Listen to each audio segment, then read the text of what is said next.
Bonsoir à toutes et à tous, voici les titres de l'actualité en principauté. À moins d'un mois avant le début du 46e Festival du Cirque de Monte-Carlo, Son Altesse Sérénissime la Princesse Stéphanie nous parlera de ce que représente ce 50e anniversaire d'un festival voulu et créé par son père, le prince Régnier III. L'Africa Eco Race part ce samedi de Monaco. Nous avons assisté au dernier réglage technique depuis Menton et Thierry Scharf, un des organisateurs de ce rallye raid, sera notre invité pour nous parler de la 15e édition de cette course automobile, environnementale et humaine.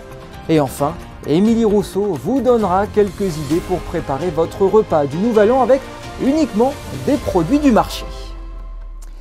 Débutons ce journal avec les 50 ans du Festival international du cirque de Monte-Carlo, un événement créé par le prince Régnier III et présidé aujourd'hui par sa fille, la princesse Stéphanie. Le festival marquera la fin de l'année de commémoration du centenaire du prince bâtisseur, un symbole fort tant le souverain était passionné par les arts du cirque. L'exposition Le Prince au cœur du cirque vient d'ailleurs d'être prolongée jusqu'au 11 février à l'ancien musée de l'automobile. Fabien Bonilla est allé rencontrer Son Altesse Sérénissime, la princesse Stéphanie.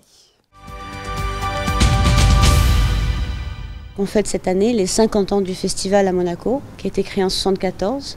Et de voir l'ampleur que ça a pris au fil des années. Donc on déambule en fait dans un chapiteau, derrière un chapiteau, dans les coulisses, et avec plein de costumes magnifiques, plein de vidéos sur l'histoire du festival, et toujours mêlé à cet homme qui a sauvé le cirque, vraiment.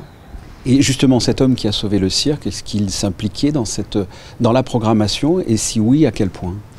Ah oui, ça, il n'y a pas un détail du festival, du premier au dernier qu'il a fait, il n'y a rien qui lui échappait. Tout était planifié, il sélectionnait les numéros, voyait la mise en place, il était là pour l'arrivée des artistes, des animaux, voir si c'était bien installé. Non, il était très très exigeant et il voulait montrer vraiment au monde entier le cirque, la suprématie du cirque, voilà, les meilleurs numéros de cirque qu'on puisse voir. Une personne aussi importante dans ce festival, c'est le docteur Alain Frère. Qui est-il ? Le docteur Alain Frère est un pionnier du festival et il a fait le pari avec le prince Régnier pour créer ce festival. Il est un passionné aussi. Et donc il l'a accompagné dès le début pour monter ce magnifique festival, et il est toujours là parmi nous, et c'est un historien, on l'appelle la Bible du cirque en fait, et d'ailleurs dans l'exposition beaucoup d'archives font partie de son musée privé, et les costumes aussi, et donc voilà, donc c'est un hommage aussi à cet homme qui a cru au rêve du prince de faire un festival et qui est encore là avec nous. Au niveau de l'exposition, j'imagine que là aussi, vous-même, vous étiez très impliqué ? Ah oui, je suis co-commissaire de l'exposition. Et avec Charlène Drey, là on a vraiment fait, c'est une passionnée aussi. Je pense qu'on peut parler, faire une expo sur le cirque si on est passionné et qu'on a le cirque qui coule dans ses veines et qu'on le montre alors de la manière dont il faut qu'il soit montré. Et parce que aussi, bah voilà, je suis animée de la même passion que mon père, et donc voilà, j'étais là aussi au premier festival, et j'ai toujours suivi mon père dans tous les cirques à travers le monde et au festival, et donc maintenant j'ai repris son rôle aussi dans la sélection des numéros, dans toute l'organisation du festival. Charlène Drey, elle a fait un boulot magnifique parce qu'elle a compris la manière dont je voulais que cette expo soit faite. Et elle a compris ce qui était dans ma tête, ce qui est pas évident, et comment je la voyais. Et c'est exactement comme ça que je voulais que la passion de mon père soit présentée avec tous ses souvenirs. Et voilà. Justement, dernière question, de quelle manière le Festival du cirque va rendre hommage à votre papa ? Ah bah ça, c'est des surprises, je ne peux pas tout dire. Mais c'est comme un grand merci du monde du cirque d'avoir pris ce pari, de s'être battu pour que le cirque soit reconnu et que les gens de cirque soient reconnus et respectés. Le combat, je continue à le mener parce que c'est pas gagné, c'est pas fait. Donc on se bat encore pour que le cirque soit reconnu comme tel. C'est le seul spectacle vivant ou intergénérationnel, quoi. Il n'y a pas de tricherie, c'est du direct, et c'est des gens qui se donnent pour donner du bonheur aux gens et du rêve aux gens, et qui font des sacrifices énormes, un travail énorme pour mettre des étoiles dans les yeux des gens. Et je crois que de nos jours, c'est un spectacle qui doit continuer, qui doit vivre encore de longues années. Et pour vous mettre dans le bain, déjà retrouvez le show de l'année dernière, celui de la 45e édition du Festival du Cirque de Monte-Carlo, en diffusion sur Monaco Info ce samedi à 15 h. Ce samedi, il y a aussi le départ de l'Africa Eco Race depuis Monaco. Avant de partir pour 3 semaines de périple, il a fallu évidemment effectuer toutes les dernières vérifications mécaniques et administratives. Depuis Menton, Frédéric Elion, Arnaud Imbert et Louis Borgia. C'est une formalité à passer pour tous les équipages avant le grand départ de la 15e édition de l'Africa Eco Race. Les vérifications techniques se sont déroulées à partir de 14 h à Menton. Elles se font en 2 parties avec d'un côté les vérifications moto et de l'autre celles pour les autos et les camions. C'est voir toute la voiture avec différents stades, savoir si la voiture d'abord est conforme au règlement au niveau mécanique et ensuite surtout tous les organes de sécurité comme bien sûr l'arceau, les sièges baquets et ainsi de suite. Ça va des vêtements obligatoires ignifugés, donc en gros des chaussettes jusqu'à la voiture complète. Donc on check absolument tout, y compris les extincteurs, les réserves d'eau et tout. Les vérifications techniques permettent aussi de valider la catégorie dans laquelle la voiture va rouler en fonction des différents groupes et classes. En ce qui concerne les camions, elles débutent en amont lors de la construction du véhicule avec une quinzaine de visites. Moi, ma fonction, c'est d'aller chez les préparateurs et de suivre l'évolution parce qu'il y a des choses qui doivent être faites au départ, qui seront cachées ensuite et que je ne pourrai pas voir le jour des vérifications techniques. Donc on valide le véhicule et ensuite ici on fait juste de la vérification de la première vérification. Voilà. Et pour les voitures c'est un petit peu pareil, c'est plus facile quand même de valider les voitures directement chez le propriétaire. Depuis la première édition en 2009, aucun équipage ne s'est vu refuser le départ de l'Africa Eco Race après les vérifications techniques. Et pour parler globalement de cette course qui rend hommage aux origines du rallye raid, nous recevons ce soir Thierry Scharf, le responsable de la communication et de la logistique de l'Africa Eco Race. Bonsoir Thierry Scharf. Bonsoir. Les vérifications techniques avaient lieu ce matin à Menton. Tout s'est bien passé, aucun problème ? Non, oui, tout s'est bien passé. Hein. C'est comme tout événement, c'est une mise en route. Hein. Les vérifications techniques administratives, c'est toujours un moment important. Des vérifications bien réussies, c'est un rallye qui débute bien. Et donc, voilà, il y a de la ferveur. Tout le monde est content de se retrouver. Hein. Les membres de l'organisation, les compétiteurs, enfin, c'est vrai que c'est une belle émulation et c'est toujours un moment assez sympa. Organiser une 15e édition de l'Africa Eco Race, c'est déjà, j'imagine, pour vous une réussite ? Oui, c'est une réussite, effectivement, parce qu'après les années compliquées qu'on a connues à cause notamment du Covid, il y a eu des reports, il y a eu des annulations. Là, on a redémarré sur les dates initiales de l'Africa Eco Race de début d'année. Donc oui, c'est déjà une petite victoire. Ouais. Alors parlez-nous de cette édition, qu'est-ce qu'elle représente en termes de participants ? C'est le plateau à peu près habituel. On a une caravane de 600 personnes quand même, entre organisation, médias, assistance, compétiteurs. Avec cette année une petite différence, on a un gros transfert qui se fait. Vous savez qu'on a la compétition et on a le raid qui est organisé en parallèle. Raid moto, raid auto et raid camion. C'est-à-dire que les gens n'ont pas la contrainte du chronomètre. Ils font le parcours mais en balade entre guillemets. Et donc on a un gros transfert cette année sur le raid avec de nombreux participants et ça c'est plutôt sympa parce que c'est un peu un retour aux sources de ce qu'étaient les rallyes tout-terrain au départ. Pour rejoindre Dakar en partant de Monaco, où est-ce qu'on passera ? Eh bien, on va partir donc de Monaco demain, samedi 30, le soir à 19 h, avec un beau podium sur le quai Antoine Ier pour une belle mise en route. On présente tous les concurrents.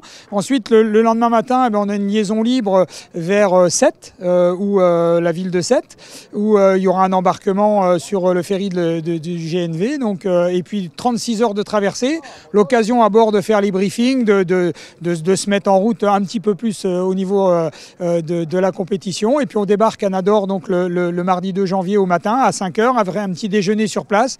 C'est parti pour 5 jours au Maroc et puis 7 jours en Mauritanie et l'arrivée au Lacrose au Sénégal. Alors il y aura une belle bataille moto avec les présences des usines Yamaha et Aprilia, mais aussi Absolument. Un petit nouveau, Harley Davidson. Oui, alors ça c'est c'est un petit nouveau, c'est plutôt un gros nouveau, parce que c'est un gros costaud pour emmener l'Harley sur les pistes d'Afrique. Il risque d'avoir un peu de boulot quand même, parce que c'est pas vraiment une machine qui est bien adaptée, mais en tout cas c'est une belle expérience, c'est une nouveauté et voilà, comme toutes les nouveautés, on va suivre ça de très très près. L'Africa Eco Race, c'est bien plus qu'un rallye raid, il y a aussi des aspects environnementaux et humains très forts. Oui, on essaye de laisser des traces que de pneus de notre passage. C'est-à-dire qu'on récupère tout ce qui est déchets, évidemment. On produit notre énergie le plus possible. Par exemple, sur les lignes d'arrivée et de départ, on a des véhicules équipés de panneaux solaires pour ne pas faire tourner de groupe électrogène.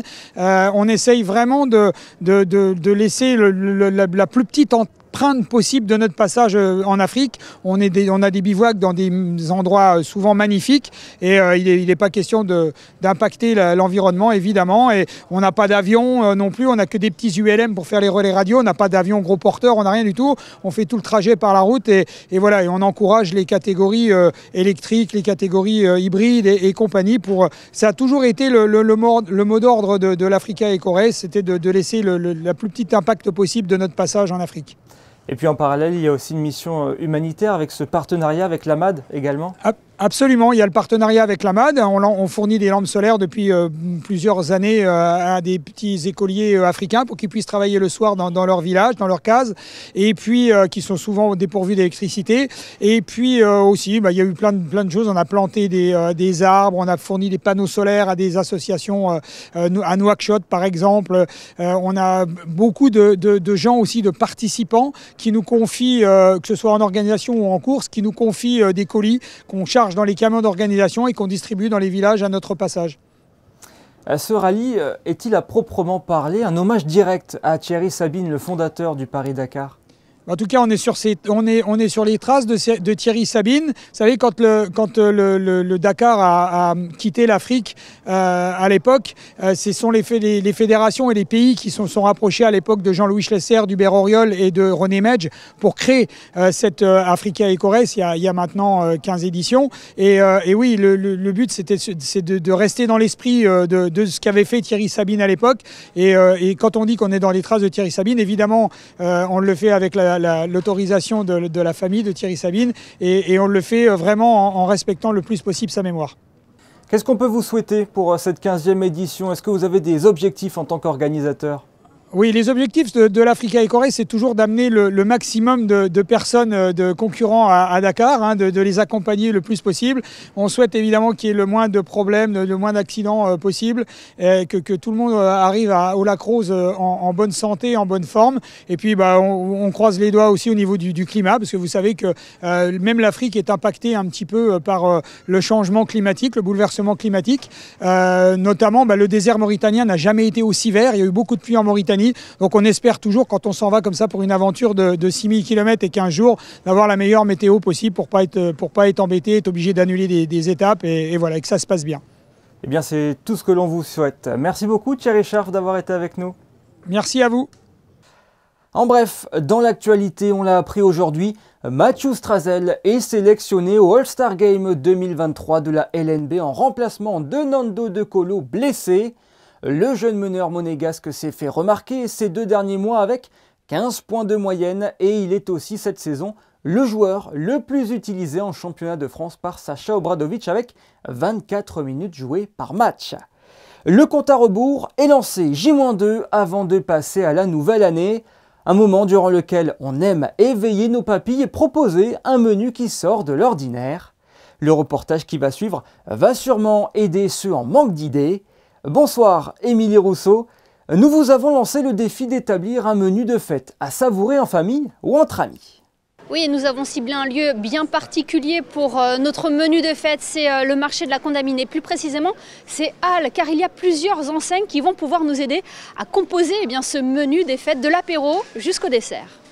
Et pour l'apéro, nous vous proposons un voyage culinaire entre modernité et tradition. Et il faut dire qu'il y a le choix dans les halles du marché entre les entrées libanaises, savoureuses et gourmandes de chez Mezzedeli, l'incontournable Soca de chez Roger ou encore les spécialités espagnoles proposées par El Mercado by 3 Tapas. Les options sont nombreuses. Et bonjour, nous, notre spécialité, c'est le jambon pata negra. Voilà, c'est un jambon qui revient d'Extremadura. Côté ouest de l'Espagne et qui est élevé en nature, 100% bellota sous les chênes, donc il a un élevage depuis ses 6 mois dans la nature, il grandit tout seul et ce qui donne une qualité exceptionnelle, voilà, qui est de très bonne, un gras qui est très bon, voilà, qui n'est pas très fort. En bouche par contre on a un bon goût de noisette et qui permet donc de démarrer un repas tranquillement, ça atténuant, accompagné d'un petit vin, ça peut être très sympa. Place ensuite à notre plat principal. Pour cela, nous avons choisi une viande d'exception, car le réveillon de la Saint-Sylvestre est souvent l'occasion de goûter des mets hors du commun et de se faire plaisir. Ça tombe bien, c'est la spécialité de la boucherie La Réserve. Ici, il y en a pour tous les goûts et toutes les saveurs. On va pouvoir proposer la volaille locale de chez Eric qui vient de PRLAS. C'est le fermier, c'est Terre de Toine. C'est une volaille qui est juste extraordinaire, c'est une race bleue, elle est nourrie sans OGM, au grain, en plein air et sans antibiotiques. C'est une des meilleures volailles locales qu'on peut trouver, pour pas dire la meilleure. Ensuite, sur de l'agneau, on va pouvoir partir sur de l'agneau Natural Farm. C'est un agneau pareil, élevé sur herbe, c'est une merveille. Et pour tout ce qui est viande rouge, je conseille le sashi. On est sur un bœuf élevé sur herbe d'origine finlandaise, et dont un qui a une particularité qui nourrit avec 400 grammes de chocolat par jour. Donc ça donne un goût très particulier, un maigre un peu plus important et c'est à goûter, c'est pas mal. Pour le fromage, là on se laisse conseiller par le coin du fromager. Alors pour ces fêtes de fin d'année, nous avons préparé un assortiment complet de toutes les familles de fromages. En particulier, nous orientons sur le brie truffé que nous faisons maison, qui a un fort succès. Et puis après, on va avoir aussi pas mal de pâtes pressées cuites, donc des Beaufort d'alpage, des gruyères d'alpage, et puis le dernier roquefort artisanal français de la maison Karl, et bien d'autres choses dans notre assortiment de 130 fromages. Et aussi surprenant que cela puisse paraître, vous proposez aussi des bières qui peuvent accompagner le fromage. Oui, tout à fait. C'est une nouveauté que nous avons créée cette année avec un ami d'enfance. Et on s'est dit de casser un peu les codes qui étaient le vin fromage avec bière fromage. Et donc nous avons sorti notre première collection avec blanche, blonde et brune qui vont venir accompagner les fromages. En dessert, la traditionnelle bûche est un incontournable au chocolat ou à la châtaigne mandarine de chez Mitron, la boulangerie artisanale de Mauro Colagreco. Voilà, j'espère qu'on aura pu vous aiguiller pour composer votre menu des fêtes. En tout cas, vous avez pu vous en rendre compte. Il y a plusieurs possibilités qui vous sont offertes aux halles du marché de la Condamine pour bien profiter des fêtes à table. Merci Émilie pour toutes ces belles idées. Et le réveillon du Nouvel An, c'est aussi l'occasion de se faire beau ou belle pour une soirée mémorable. Le look doit être soigné et ce jusqu'au bout des ongles. Et pour cela, Christine Datomel a une adresse pour vous. Oui, aujourd'hui, c'est dans l'antre de la beauté que l'on se retrouve. Je vous emmène chez Cristal Esthétique, un institut qui a ouvert ses portes il y a déjà 30 ans de cela sur Fontvieille. Ici, on aime prendre soin de vous et vous chouchouter.